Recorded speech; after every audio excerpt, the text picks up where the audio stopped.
Good morning, everybody. Welcome to the 9th webinar in the Get in Shape Roadshow. For the first time, I've got two computers set up so I can watch your questions coming through in Q&A and the chat on one computer and watch the webinar on the other computer.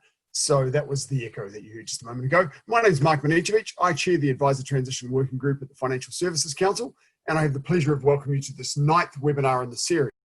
4-minute webinars are available in getinshape.nz, and I encourage you to go and watch those. Today, it's my pleasure again to welcome Steve Burgess from Compliance Refinery and David Greenslade from Strategy. No strangers to anybody on this call, I'm sure. The subject of this morning's webinar is risk.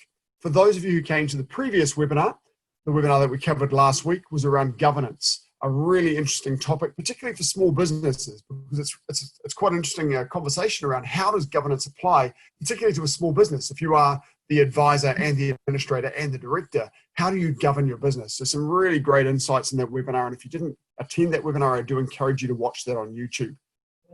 And today, as I said, the topic du jour is risk. And I will hand over to our experts. The first person speaking today is Steve. So welcome, Steve. Thank you, Mark. It's great to be involved again. Today, David and I will be speaking to you about risk management. In our last session, we spoke about governance and director responsibilities.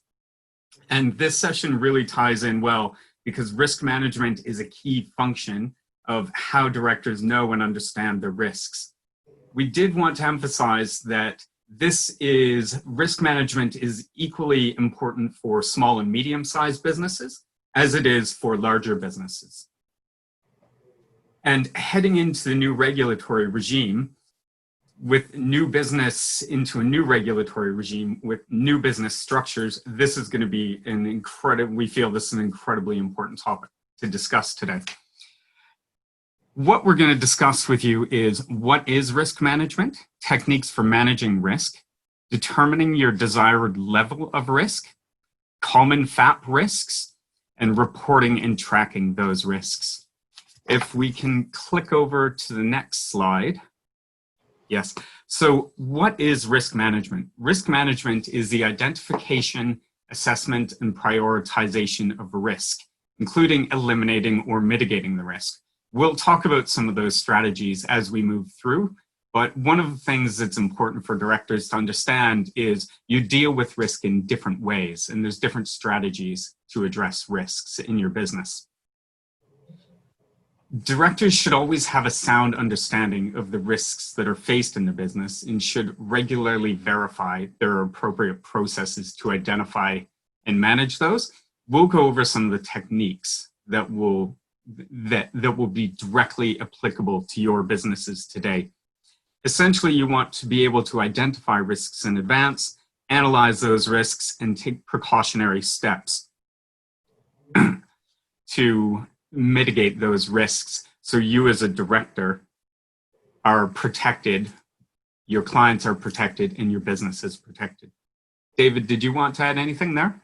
No, that's the theory and the requirements, and so probably we'll just move straight into looking at some of the practical things. So Naomi, can we have the next slide, please? Okay, so the thing we've got to be mindful of is that most of the communications and the discussions and the stuff you see when you Google all about risk management tends to be at the big end of town. That's where you see the fancy charts and you'll see the fancy coloured risk matrix and all of that with colour coding and likelihood and consequence, and we'll get through to talking about that towards the end.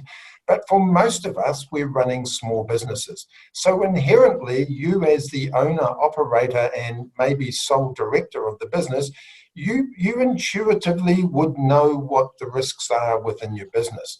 The issue you have is you need to be able to document those to a reasonable extent that you can provide visibility through to stakeholders and other external parties. And that can be, the likes of the FMA. It could be other supervisors when it comes to AML CFT. It could be staff, other shareholders, other directors. Don't forget product providers, because they are a key stakeholder as you move forward. And in those new product provider agreements that are starting to trickle through for you to sign. They're expecting you to have a good handle around what are the risks in your business and what are you doing about minimizing those risks. You also obviously will have your PI insurer. And PI, professional indemnity insurance, is inexplicably just continuing to go up and up from a premium perspective. So what you've got to be able to do is show the PI insurers that you have your risks under control, you know what those risks are, and you've taken appropriate steps to minimize those risks. So that way then you're not passing all of your risk across to the third party in the form of the insurer. And that way then you can balance things. So what we're talking about here is everything from a one-person advisor business, FAP, through to a multinational. It's just the way you and the formality that you document it that will differ. So Steve, back to you, mate. Thanks, David. If we can go over to the next slide.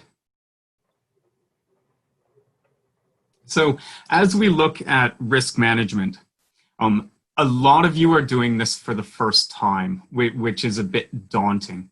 And as we said earlier, the structure of your business is changing and the structure of your responsibilities is changing. And that requires businesses and directors to mature a little bit and step forward. One of the things we'd really emphasize, and we talked about it last time, but is getting some training in terms of your director responsibilities. And that will help as you manage, as you're managing your risk management framework. So what is a risk management framework? You need to holistically look at your business and the risks in your business, how your business operates, the goal and the goals of your business, the environment it operates in, and your clients. One of the key things in terms of the mandate and commitment that we see at the top, that's kind of a broader type purpose statement. And what you'd expect to see in here is that, you know, you're going to ensure that your legislative and regulatory compliance commitments are met. You're going to assign accountability throughout your organization, and you're going to monitor the effectiveness of this of your system or your framework that you have in place. This is really quite an important start because you're setting in the culture that you're going to sit within your business, which is important for small businesses and large businesses. And it's important that that culture permeates down and everybody takes that seriously. You want to design the framework. So you need to understand your organization and its context. Establishing a risk management policy is not an easy thing for somebody to do. Strategy helps groups do that. Compliance Refinery helps groups do that. I would really say if this is your first time doing it, you know, if you want to give it a chance on your own, that's fine, but have somebody review it. Use some resource to get through that because these are quite important, as David was talking about, in terms of if you get it wrong, there can be serious consequences. And then you want to embed the risk management framework and testing in your business. So that's quite an important process. And one of the things we really feel is that can't be something that can just be copied and pasted from either a colleague or another business. That's something that needs to be done specifically for your business size, your different product lines that you sell. And some of you have different licenses as well, which will impact it as well. So really take some time to set the base strong. And then you want to get into implementing the risk management framework. Some of this will require additional training, tools and templates and reporting. And a lot of that is available to businesses as you're going through the process. It's quite important in all of these stages to really consider what your skill set is as a business and what you're going to be able to deliver on the other end. The skill set has to be able to match what you're trying to do. And if you don't have that skill set, you have to find a way to bring that skill set into the business. And then we shift to monitoring and review, where we're going to start to actually conduct the testing and report to directors. one of the key things, and I'm sure David will echo this statement, is when we're looking through these, you want to make sure you have people that match the skill set required, because you need to be actually identifying risks. For us, it's a bigger red flag when you've just got somebody saying, oh, there's no risks, or you're going through and it turns into a bit of a tick box exercise. So that's where you want to have somebody with the adequate skills and capability and independence to be able to say, this wasn't done right, or this, we think this presents a risk, or we need additional skill set or resource in this area, and that'll be identified in that space.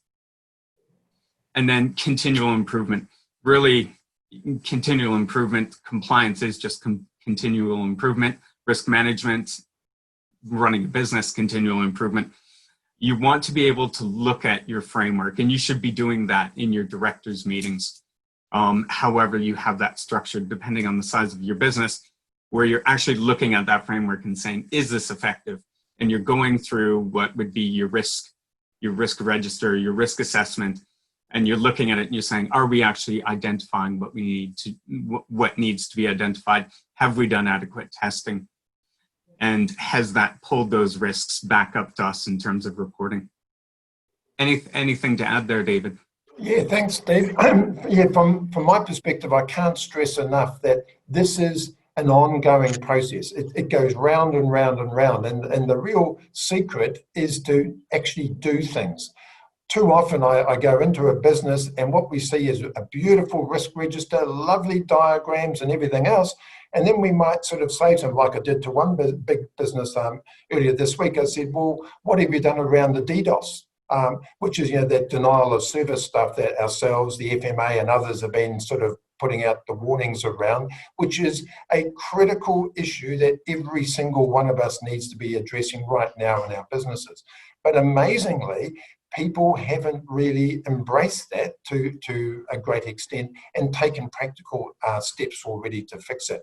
So every board that I currently sit on, I've gone back to the CEO and said the board needs, not by the next board meeting, but within a week, a report from you around the state of the business with regards to its preparedness for a DDoS attack. And so this is part of the continual improvement of your framework. It's not just putting words on paper, it's actually doing things that really counts. Is that sort of fair there, Steve? Definitely. And I think that's quite an important note to pull up. The recent cyber attacks, they should be a priority for every business now.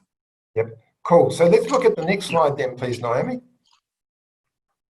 Okay, so what we're talking around here is there's always risks in everything we do, and particularly as a FAP, you're going to have risks just like you do today as a financial advisory business.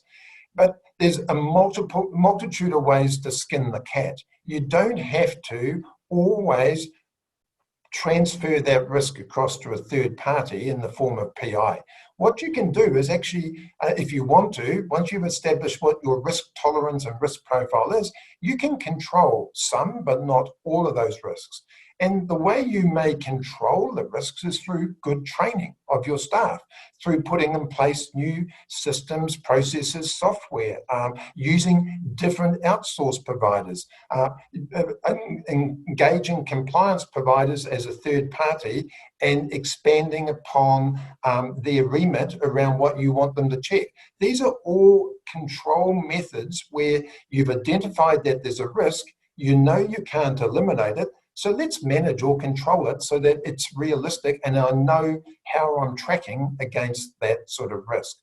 Another one is retain, and that's where you go, well, I can't get rid of this risk, so I've just got to live with it. So we're constantly aware of the risk, and we just do practical things on a day-to-day basis, knowing that that inherent risk is there, full stop. Another one that you can look at is where you avoid the risk, and that may be, and unfortunately I see this too often with financial advisors. They go, I'm really good, as an example, at doing mortgages. I don't know anything about life, disability and health, so I'm not going to go there because that stuff is too risky. Now, that's avoidance of a risk. The reality is, it's not that hard to learn about life, disability, and health, or you can bring someone on. So sometimes avoiding the risk can also result in a lost business opportunity. But in other cases, you can avoid a risk, particularly with FAPs, by not bringing into your FAP and bringing under your license underperforming financial advisors who don't believe in the new regime. So if you're looking at recruiting people who are just not believers in the new regs, and code, and are just not believers in good conduct, and believe that what they've done for the last 20 or 30 years or eons in the past is the way they only want to operate in the future, then that's a major risk to your business. So a classic way of avoiding that is just don't bring them under your license. So that's a realistic way of managing your risk. Many cases, if a risk occurs, it's going to be catastrophic from a financial perspective. So what you may want to do is put in place finance in the form of financing PI and so on and so forth, or financing premiums, so you can spread the cost of managing that risk out over manageable payments. And then the traditional one is where you transfer the risk to someone else in the form of insurance. You talk to your clients about mortgage repayment insurance, life insurance, health insurance, and you have the same thing in your business when it comes to PI. And don't forget that PI is professional indemnity is forever expanding. It's not just around the professional advice that you give. It's now around employment disputes. It's around public liability. Certainly cyber insurance is something that you should be looking at, whereby you can transfer some, but not all of that risk. So what we urge you to do is to think holistically around how you're going to manage those things and then slice and dice it appropriately. Okay, Steve. Yep, I was just going to add in there, one of the great things about this process, I think for a lot of people think their risks are in one place and they're actually in another place. So once you actually identify your risks, you get to go through this process and you'll learn a fair bit about those risks and your business as well, which I think for any business is a real value add to go through this process. Take it really seriously. Something we've observed is there's some templates out there people are using. They're just firing through this, leaving everything in the templates. It's already there, but it's a real value add to your business and should be right up there with your business planning in terms of how seriously you take this. If we want to jump over to the next slide. So this slide's about determining your risk level. It's really important to understand that not everyone has the same attitudes towards risk and the likelihood of risk occurring. And not everybody assesses risk in the same way. And I think if you think outside of this industry and you look at your personal habits, some people you think, oh, they're nuts. They're out, doing some crazy mountain biking or, motorbiking or something like that. But those people actually feel it's safe and it's not that big of a risk. So it's something we all have to realize, that people have really different attitudes towards risk and where that risk actually is. So you and your business, and it's not always easy with different directors to come up and say, this is where we assess a level of risk. A couple of things to think about. Have you ever assessed risk in your business? And do you have any experience doing that? If you've never done that, that is something you might want to consider in terms of either getting some more education, so you understand how you should assess the risk and what you can do and the steps you can, once you've determined that something is a risk, how you can go through the process David just talked about. And then how likely of an event or how likely do you think it's actually to occur? One thing in general, like driving, is probably the most dangerous thing most of us do every day, but very few of us actually get up and say, I'm going to go take a risk and drive somewhere. But you need to really consider those, and those aren't always easy paths to cross. You need some experience in that area generally, and getting some additional training to help you through, or some good templates to walk you through is excellent. Do you want to pay for the costs, or do you want to insure some or all of it? And that goes into the process we just discussed. And you do have to remember that you can't necessarily outsource some of these risks. You as the directors own the overall risks. We do get a number of businesses that still come, can we give you all the risk as a compliance services company? And we're saying, no, it's your business. You're ultimately gonna sit, the risks are ultimately gonna sit with you. And another key consideration are the risks, the consequences, short or long term.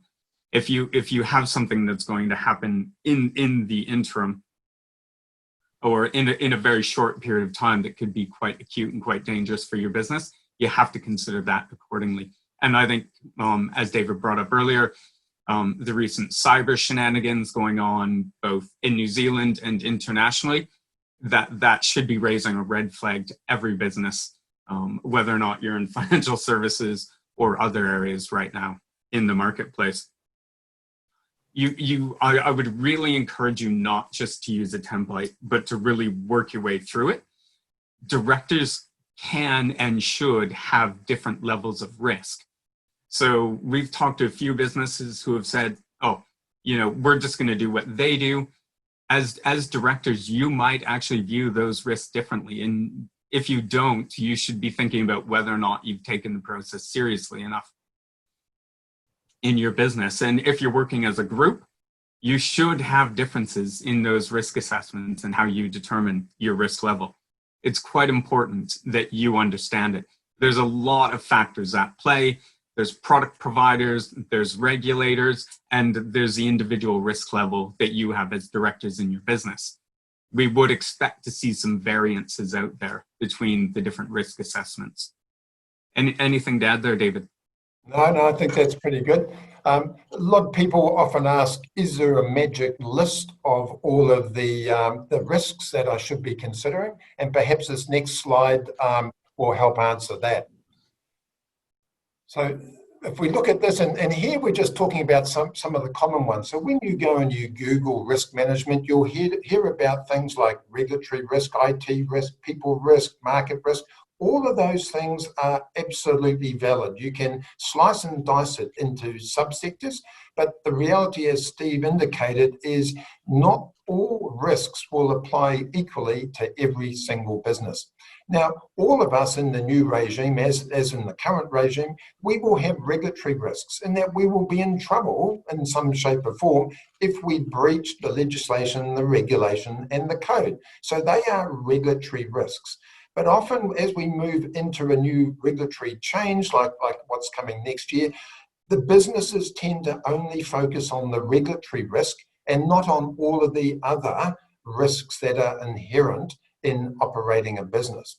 A major one that I'm always very conscious of is health and safety. It's a major risk that every single company in New Zealand must address. And if you don't sort of believe it, just go and look at what the penalties are for breaches around Health and Safety Act. Now, IT is another sort of area for risks. And what you've got to do there is think about both hardware, software, and the people.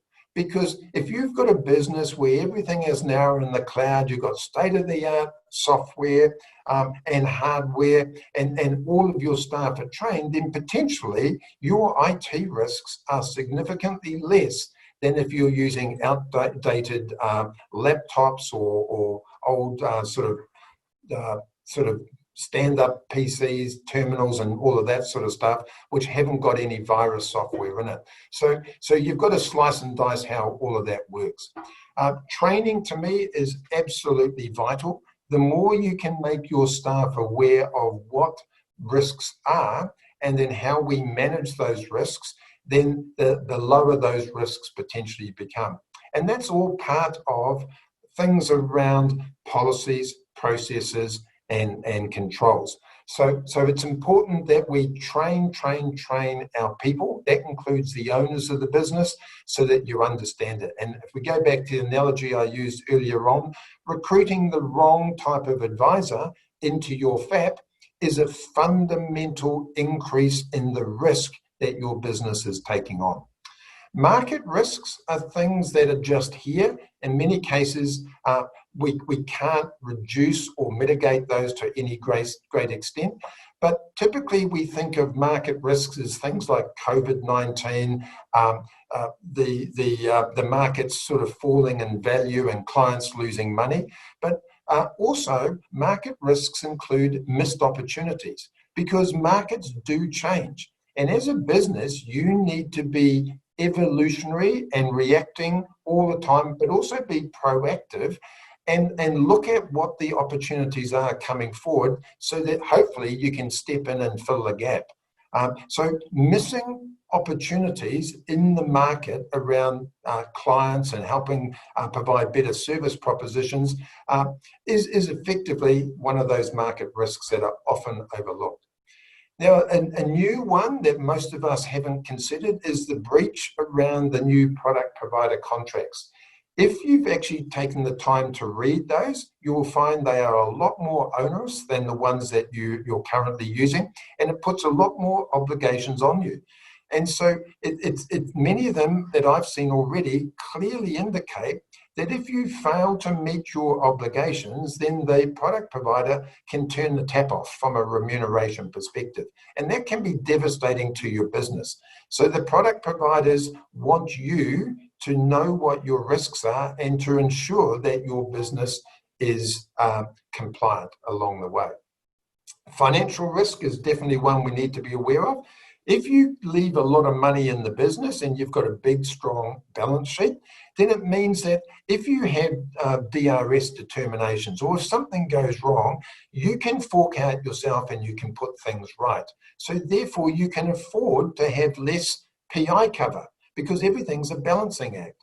Whereas if you have minimal financial resources in your business, then if you get hit with $100,000 as a penalty or whatever the case happens to be, it could wipe your business out. And so as a result, when you lack the financial resources, you will tend to pass more of that risk across to a third party in the form of insurers. Client complaints is an area, and as you saw from just recently from the IFSO, the number of client complaints has increased. And that's a factor of society. Clients are becoming better educated around understanding their rights, and they will be more reactionary and they will complain more frequently. So you need to be prepared for that. And so once again, minimizing client complaints through good training, good advice documents, good processes is one way of reducing that risk. The granddaddy of them all probably is the loss of your license. The FMA could penalize you in the form of hundreds of thousands of dollars, but if you're a FAP today or in the new regime and you lose your license, then basically your business is stuffed because you can't operate and the advisors in your business can't operate as well. And that can lead to all sorts of litigation if you've got authorized bodies and so on and so forth. So what I'm saying here is loss of license is part of regulatory risk, but it's going to become a major risk that you need to focus on, because as we move from Financial Advisors Act into the Financial Markets Conduct Act, that's where the big boys play. That's where the penalties are greater.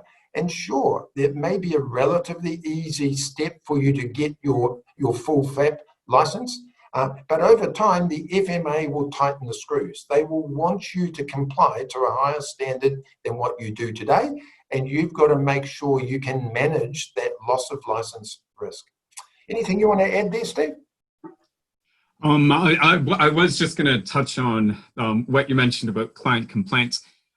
Being international, living in Canada, we had very predatory lawyers, but one of the things we had heading into Toronto, the main city in Canada, you had billboards, sue your financial advisor with the lawyer's phone number.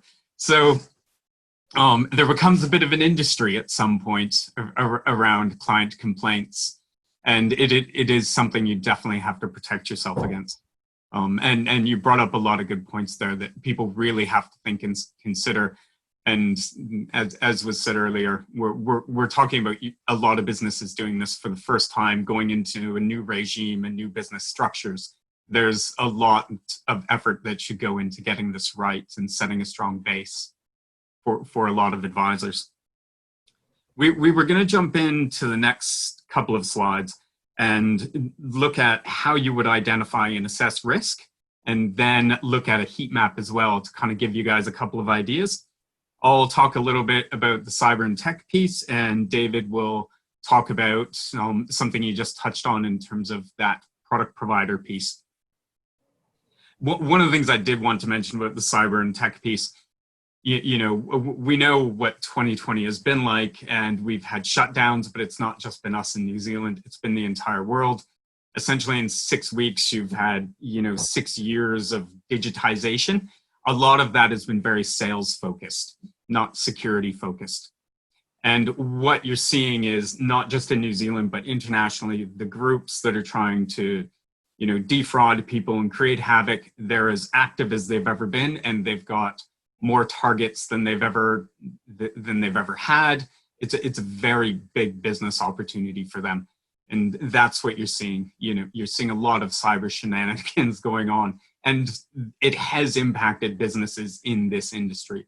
So you really have to consider that.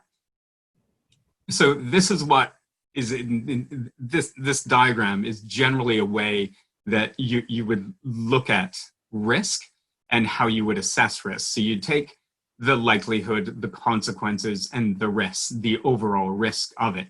So in terms of likelihood, how likely is it to actually happen? Is it a very low likelihood or very high? And that's one of those things that, as we've gone through this before, your businesses are very specific. You're using different outsourcing partners. You've got different CRMs. You've got different licenses. Some of you will have DIMS licenses and other licenses. So those all need to be really specific to your business. You've got different skill sets. You've got different computers, everything in that space. So in terms of that cyber tech piece, you can be at very different levels here, depending on your sophistication level in your business, how much effort you've put into it in terms of mitigating that risk. Some could be at a very high level if you're very immature, or if you hold different points of client data or client information, and some that hold relatively little. You know, the likelihood of it happening, I would say, would at least be medium, that there are going to be people trying to get into your systems. David mentioned training in that cyber and technology kind of place. One of the biggest risks to you is people. It's generally, you can have good systems, you can have good processes, and this is what the bigger companies often find, is that it's actually a person who's done something, an email that's come in and somebody's accessed it. You still have people making phone calls these days, which is quite interesting, but they're quite good at what they do. So you're going to look at a likelihood of at least a medium, but it could be much higher as well, depending on what security and what you've done to mitigate the risks. And the consequences, once again, depending on your business, depending on how much you rely on different systems and processes, you could have an event be, you know, relatively serious, in the sense that you could lose access to your systems for a period of time. Depending on the size of your business, it could get up to very serious. But generally, I think for a lot of you, you're going to say that the consequence is going to be in that moderate space. However, we've dealt with groups very recently that have lost access to their email, and they're not confident that they'll ever get that back in a fully private manner. So those are the types of things you have to consider. And like I said, it's not going to be the same for every business. It really, and this is why going through that risk assessment process is so important for your business, because it really depends on the independent variables in your business. David, did you want to jump in? Yeah, so one of the things I just thought I'd mention there is around this whole concept around strategic risk versus operational risk. And to a certain extent, they're one and the same. So if we look at a strategic risk, and that may be cost of compliance will increase as society demands more sort of certainty around the level of professional advice that they receive. So that's a strategic risk. In other words, the regulatory bar could go up for all of us in our businesses. So how does that translate through into operational risk? Well, the issue here is how do we then identify a suitable compliance officer that can operate within our business? How do we then know that the third party that we bring in to do our annual compliance review is or has got the competence, knowledge and skill and is going to pick up on all the issues within my business?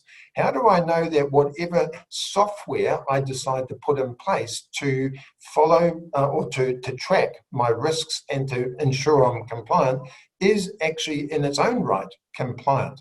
So you've got the operational sort of building blocks that go towards fulfilling or minimizing your strategic risk. Each one of those building blocks is an operational risk in its own way. And at the end of the day, there is the age-old adage of you pay for what you get keeps ringing in the back of my mind. If you pay peanuts, you'll get monkeys. And that applies in every single thing you do in your business. And so you've got to make sure that you can make your business as bulletproof as you possibly can so that you can handle those strategic risks. But to do that, you've got to make sure you're fulfilling and minimizing those operational risks. But certainly, Steve, I see, because we use this template quite a lot with the larger sort of clients we use. Some of them will have totally different definitions around the financial impact. Where, for example, we've got moderate, maybe a financial loss of 10,000 to 100,000. At the bigger end of town, they may quadruple that. And at the smaller end of town, they may halve that, depending upon their financial resources.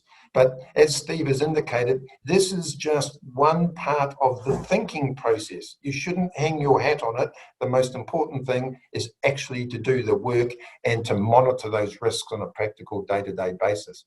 So the next slide that we've got, as we promised, has got those pretty pickies, which is the sort of stuff that you see when you Google. So all this slide has done here is it's a heat map.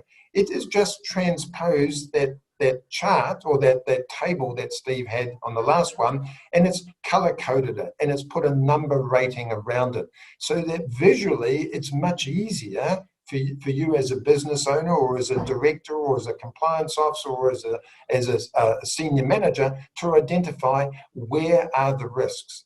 And logically, what you want to do is you want to look at everything that has been assessed as red and then take all practical and reasonable steps without it costing you an arm and leg to reduce that down to a lower level, be it a green, a blue, or whatever color codes you want to use. And then each year you want to be reassessing those risks, because something that's a red this year may actually be a very low risk next year because of the mitigation strategies you've put in place around that. So let's move to the next slide, because this is where Steve, you're going to start to, we'll work through a couple of scenarios on cybersecurity and around product providers, eh? Yes. So in terms of reporting and tracking your risks, so you want to use the method that's applicable for your business size. And I think we've been over a number of those. So you need to understand that you don't necessarily have to be Microsoft to be effective. And I think for each individual business, as we've discussed, you really have to look at the individual variables within your business to do this well. And it's not always an easy thing to do. You need to have tools and templates to get you started. And that's very important in terms of understanding your risks and what you're going to do on a monthly basis. None of this should be a surprise to you or easy to drop. And whatever your however your governance framework works in terms of how are you meeting with or how are you meeting as a director? Do you have an advisory board? Do you have an official board? Those types of things. You need to be able to go to that meeting fully prepared and understand exactly what you're going to be taking on in that meeting. And David's touched on it, but having annual reviews, that's going to really help you and understand not only your risks, but the risks observed in the market, and also probably provide you with best practices in terms of assessing your risks and mitigating those risks in the industry. I've said a couple of times, for a lot of you, this is the first time you've ever done this, and it is a skill and something you definitely want to be able to do. External reviews are really important, and also having some type of advisory board. And like I said, you don't have to be Microsoft. You need to be able to have people that add value to your business in that fashion. And smaller businesses, there's a lot of creative ways that you can get out and understand and bring people in to bring that expertise into your business. You're going to have a formal risk framework. It's going to be operated by potentially an office manager if you have one, and part of board meetings quite often. One of the things I'd say in terms of red flags is you always want to make sure in your tracking and reporting, I mentioned it earlier, that you do actually identify risks. So you are going to have to understand what's happening in your business. It's going to be a bigger red flag if you don't identify anything over time. Or like David's brought up the example of the cyber piece and the DDoS attacks. That should be something that you should be evidencing in your business last week, 2 weeks ago, 3 weeks ago, a month ago, that you need to, that risk has increased and you need to spend more time assessing that risk. Really important that over a period of time, you can evidence that you're actually identifying risks, not just going through a year or 2 years and saying, oh, we've been doing really well, we haven't identified something. That's usually an indicator that you're not actually doing a very good job with it. One of the things we don't like to see is kind of tick box exercises where you just see everything ticked. Fantastic, here you go. We want to see that you've actually not only ticked the box, identified a risk, but that's been reported up. I'm sure David would agree that when you see those tick boxes and everything's ticked and there's nothing else on that sheet, makes you very nervous. And you as directors, that to me indicates a point of risk in itself. Anything else for you on this slide, David? Yeah, so as you were talking, I was just thinking about a conversation I had with an advisor firm last week. It's a firm with about 4 or 5 advisors, and they had just recently signed 2 of their new product provider agreements. And I said to them, hey, that's good. So do you understand the risks that you're taking on? And they go, well, isn't it just the same as what I'd signed before? And I said, well, okay, guys, let's just pull it out and let's stick it up on the screen so we can actually talk it through. And when you look at it, it had a whole list of obligations. It was about sort of 14 obligations on the advisory business. And we talked them through, and each one I said, can you do that? Can you meet that obligation today? And they go, well, no. So out of the 14 obligations, there was only 4 of the 14 they could put their hand on their heart and say, I can meet those today. So I said to them, well, guys, what this basically means is you have signed an undertaking to do something, but you haven't the systems, processes, and the trained staff to be able to deliver on those undertakings. So what we now need to do is put in place strategies and processes to get you to that level. And so what they've inadvertently done is taken on a whole heap of risk. And taking on that risk is perfectly acceptable if you have thought it through in advance. So I'm not saying don't go and sign those product provider agreements, because you probably need to, and you're not going to be able to get them significantly modified. They are what they are, and you as a business have to be able to meet those obligations. And if you can't meet them, just don't sign. But you won't find a product provider in the new regime that is going to have significantly lower sets of obligations than the big boys in town. So some of you have been asking questions around What happens with third parties, be it the NZX or FNZ, if I'm doing sort of DIMS and using portfolio services? What happens about if my data is sitting on the Amazon web servers overseas and things like that? Am I meeting my requirements under both the Privacy Act and as a director? And my answer here is yes and no.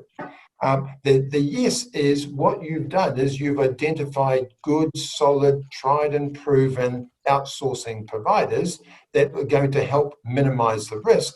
But simply going to the big end of town and simply just believing the marketing and signing up to those people without having any form of internal assessment is not sufficient as a director and business owner. What I would be expecting if I was coming in to do a compliance review and you were using a RAP platform or something like that, as a minimum, I'd be expecting you to have asked the RAP platform provider to provide you with their annual audit report confirming their status as far as being compliant is concerned. Because what you've got to do is any part of your business that you outsource to a third party is effectively outsourcing some of your obligations. So by outsourcing to those people, you are taking on risk as to how good or otherwise are they in meeting your obligations. So you need to take reasonable steps to ensure that they remain compliant and that they can deliver on what they need to do. So simply just outsourcing everything to AWS isn't going to solve your problem, AWS being the Amazon Web Service, because the web servers themselves, be they in Australia or whatever, may be compliant and they're going to protect the data.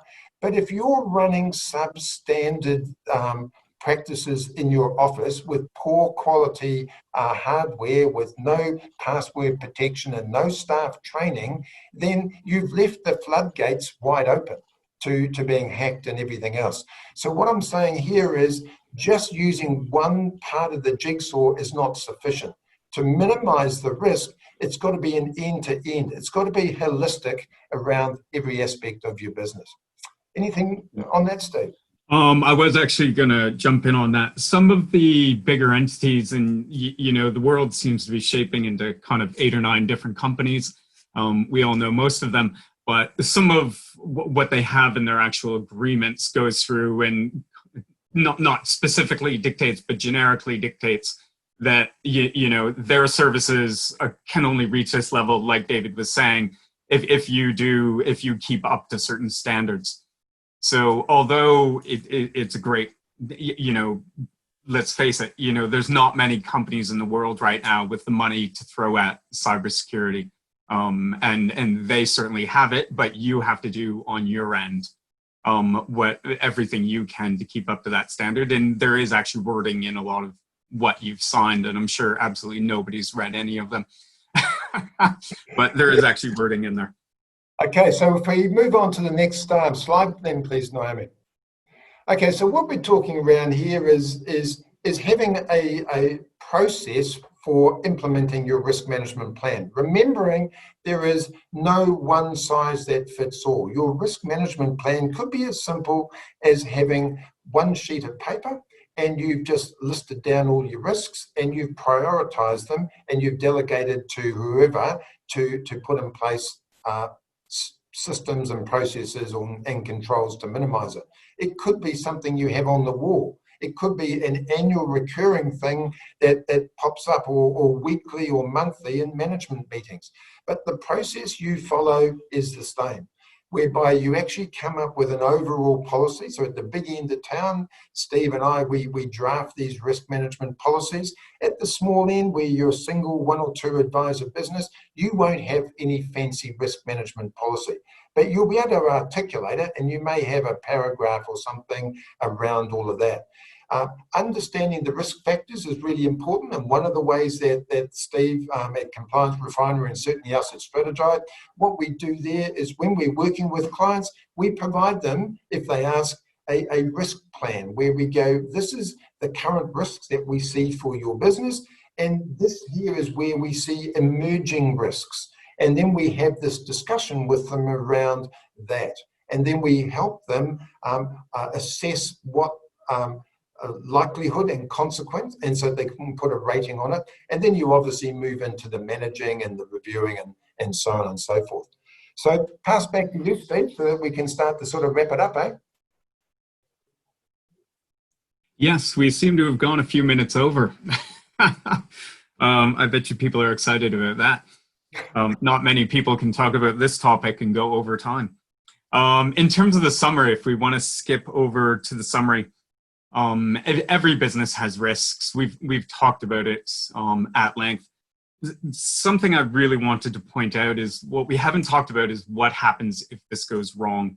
And we pointed out some things, and I can say dealing with helping advisors through this process, both in New Zealand and outside of New Zealand, it's a lot more stressful than you think to get it wrong. So invest in it now to make it right. I've seen a lot of older advisors just go through the process and their life, and if you think about it from an economic perspective, you can actually see the production of their business go down in terms of their income. And sometimes I've seen it go down in six-figure manners in terms of their productivity. So if it goes wrong, the actual stress of going through a regulatory investigation or any situation where your license might be up in the air is really, it takes it out of you. I've seen it happen a number of times. I've seen it happen in New Zealand. And even when an advisor's got a moderate outcome, a lot of times they've still left the industry and they've been drastically impacted. So I'd say, you know, if it goes wrong, you're going to have to deal with the stress. You're going to have to deal with the time, the money, and there's a solid chance if you're older, you're going to end up leaving the industry. Invest in it now, spend a little money, spend a little bit of time, get a really good base, and your assets being the underlying value of your business will benefit from it a lot. Over to you, David. Cool. So next slide then, Naomi. So from my perspective, it's all about action, because you can pontificate forever, but the successful people are those that actually do things. So what I urge you all to do, and the team at FSC, they'll have this presentation back up on the website in the next day or so. So go back and have a look at it. Get your team to look at it as well, and then discuss some of those concepts. And then start to take action on building some form of suitable risk framework. It doesn't have to be fancy, it doesn't have to be big. Something is better than nothing. And if you're more visual, color code the damn thing so that the real risky things stand out like the proverbial. And if not too sure around what to do, then seek advice. The compliance refinery, they work day in, day out on risk, as do we at Strategize. So we understand those things and we can articulate it in simple terms, as opposed to having to ram everything into a preordained template. So as Steve mentioned, templates are great, but they need to be appropriate for your business, and a template is only the starting point. Every successful risk management plan is customized to your particular business, its stage in its evolution, the type of products and services you're offering, and you as the owner's risk tolerance. So that's about all from Steve and I, so we'll pass back to you there, Mark. Thank you, Steve, and thank you, David. That was fantastic. Risk management is a really important thing for every business. And, we're in the business, or many of us are in the business of selling risk insurance. So not doing it for our own business is really quite an irony. So make sure that you are spending the time to think about the risks to your business. There are sources out there with lists. You've got the list that was given to you on this presentation just to get you thinking, but don't just take that list and whack it onto your register. You've got to use that as a starting point to think broadly about your business and what the risks may be. And as David says, it's the strategies you have to mitigate those risks that are very, very important. And that's what risk management is all about. Not just about producing a register and going, great, if something happens, my business will collapse, but I'm happy with that.